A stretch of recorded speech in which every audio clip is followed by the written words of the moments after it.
ISDT BatAir plugs. I've had these for a very long time, and there are some things about it that he kind of brushed over that I think these things actually deserve a little bit more attention than what they got there. Yes, you have to put them on your packs. They're not that big. They don't take up a ton of space. And then, like, as far as managing them while you fly, there you go. You just snap a rubber band on them. I have a rubber band on every battery anyways to hold my balance leads. They can fit on there and hold the BatAir plugs. So the BatAir plugs, there's two different sizes. This is for 5 and 6S, and this is for 2, 3, and 4S, I believe. So you do have to buy the right size based on what you want. But when you buy the AIR8 charger, it comes with one for a 5 and 6S and one for a 2, 3, 4S. I think it does 2. Maybe it does only 3, 4. I don't know. Some of the things that I kind of glanced over is the functionality of these things. So if you fly professionally, you are supposed to keep logs. You're supposed to keep records of maintenance, battery cycles, things like that. Things that will get your butt out of hot water if you have a problem. If you crash and you hurt somebody and they decide to sue you, a lawyer is going to be asking, where are your maintenance logs? Where are you? How have you been tracking your battery cycles? They're going to start looking for this stuff. It's the stuff I have to deal with the company or the organization I work with because we fly drones. These are all valid things. This allows you to keep track of your batteries fairly easy. All right, so we got our BatAir app, and I've got 3 batteries here with the BatAir plugs on it. Let's say I want to know what's going on. Let's say I pull up this battery. I'm like, hey, I want to see the information on this battery. I push this button, and it goes. There you go. I don't know if you heard the ding ding, but it says, hey, this is the battery you just touched. So we're gonna bring that up. That's my Molicel P26A. When you hook these up, you have to like set them up with what type of cells, the voltage, how many milliamps are, how fast you want to charge it. But here's all the information. So it's at 21%. Here's all the cell voltages. Here's when I brought it in, inducted it into the database. How many cycles? I have 1 cycle on this pack. It's been activated for 30 days. Full charge is 4.2 volts. I set it up like a LiPo. This thing, if you set it for a lithium ion, it wants to go to like 4.1 volts. So 4.2 brings it to full voltage. Charge current, 2.6 amps. So I charge this at 1C. And here's the other thing, is it has an auto storage timer. After, and you can set this to whatever you want. After 48 hours, this will begin to discharge this battery down to storage voltage, so 3.8 volts per cell. That is another thing that was glossed over. So not only do these manage your batteries and keep track of exceedances where over discharge, overcharge, things like that, they will also discharge the battery if you don't use it. So I can charge a bunch of backs, throw my bag. If I don't get to them, I don't care. They'll just discharge themselves.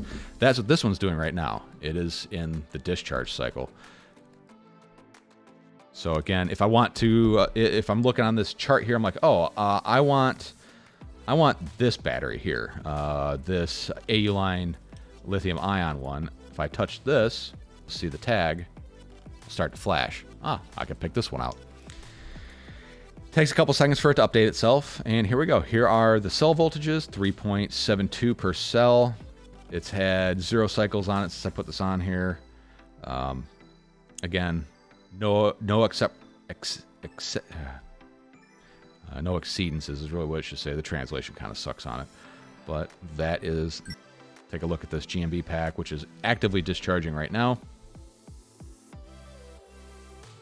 Like I said, it takes a couple seconds for it to bring everything up. There we go. There's our cell voltages. This one's almost done discharging. Activated for 131 days. It's had 9 cycles on it. Bunch of different information on it. So it had 2 exceedances, voltage exceptions. There we go. Over discharge cells 1, 2, 3, 4, and 6. So you could use this to basically track the health of your batteries. So that's the cool part of the integration with the batteries. And you know, this isn't for everybody. The other part of this is the AIR8 charger. So we can plug this guy in here, and I can take, say, this battery here, plug in the balance lead, plug in the power lead, give it a couple seconds. This is the finicky part about this setup that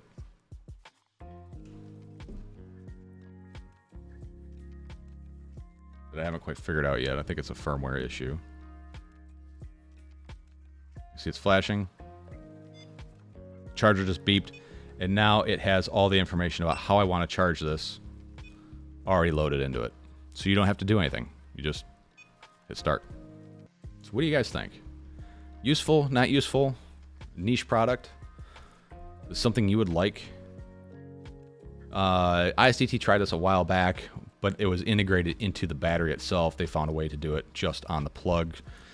They are $5 a piece. They come in a 5-pack, so they're not ridiculous. They're reusable. You can put them on different quads, different batteries. 3.82 grams for the smaller one, and the bigger one 4.65 grams. So, you know, there is a little bit of weight to them. Yeah, so it makes all your batteries a smart battery. And it does use Bluetooth to the phone. It's going to be hard to keep smart batteries when you slap things into them. They do have, I've been flying these quite a bit. I've even done them on my racers. They do have a little clip on the back side of them. And it really holds onto that balance lead pretty well. You just have to wrap a Band-Aid or rubber band around them. Easy way to school dumb batteries. Yep. Can you parallel charge with them? Yes, you absolutely can, but it's not going to use any of the smart functions. So they work exactly like a normal balance lead. But like when you plug this into a balance board, the charger's not going to go, oh, I'm adding more batteries. So you just have to balance charge them like you normally would. But that's the other thing is you can bring up the app and see, are all my packs at about the same voltage? Just look at the app. Yep, they are. Instead of having to plug each one of them in, I just plug them in the balance board and go. To me. I didn't think it would be useful for a lot of people. I feel like it is tailored more towards the FPV drone flying professional that wants to keep good records, because that's what you should be doing if you're trying to actually like make a living out of it. You can't be half-assing this stuff, because eventually somebody's gonna get in trouble. But then while it's parallel charging, you can go into your app and look at each while they're charging. I'm not sure that anybody would do that, but it's not bad. Price right, $5 a piece. It's not that bad, and they're reusable. They're fairly durable. They are plastic. There's not a lot in them. They're light, so they're not going to be, not going to break if you drop them. Obviously, if you slam them into a metal pole, they're going to break, but so is probably your LiPo. So you have more issues at that point. I think we would use this on bigger long-range batteries. That is exactly why I have them. Like, I'll charge up 3 of my 4S lithium-ion packs. If I don't get to them, I just leave them in my bag, and they're going to manage themselves. They're going to discharge themselves after 48 hours or whatever I have it set to. I think that is probably the killer feature of these stupid little tags. Battery maintenance is always like, crap, I gotta go home and discharge packs, or I gotta go fly them down to storage voltage. Just leave them in your bag. They're gonna do it themselves. I think that's pretty cool. I like the price to keep safe and not burn down the house or kill them. Well, they're not gonna keep you from burning down your house or kill them unless you're basically doing the same things you normally would be doing to keep your batteries safe, except for now this gives you another way to do it. But they're not gonna like shut down the charging if one battery cell gets out of whack. Your charger's gonna do that anyways. The charger is pretty nice too. I mean, it doesn't have any AC capabilities built into it, but it is what you would think about an ISDT charger. It's a good charger. I don't remember how many watts. This is a 500 watt charger. It'll take 10 to 34 volts. Max input current 20 amps. That's weird. I don't know why they would say that. Max output 20 amps. Yeah, so I mean, that's something that they definitely glossed over, is the auto discharging feature. And for me, that is the best feature of it. Is it something that you would, and you don't need to buy this charger to use them. You can use them with any charger. It's just not going to go, hey, this is the settings you set up for these. We'll just do it. I mean, that's cool. Completely not necessary. I do like to pick and choose the amp rating or the amps charge rate on my own. But it's kind of convenient to just plug this in and hit go and know that this thing's going to go. You told me this is a 26 milliamp pack or 2600 milliamp pack, and you wanted to charge at 1C. So I'm going to go ahead and take care of all that for you. I'm going to charge at 2.6 amps. That's kind of cool, especially for a noob. Or let's say you do own a drone flying business and you have random people working for you to maintain, like let's say you have somebody helping you out to charge your batteries in between flights. This makes it kind of idiot proof. Have the idiot plug the battery in, and you know they're not going to be charging it at 10 amps.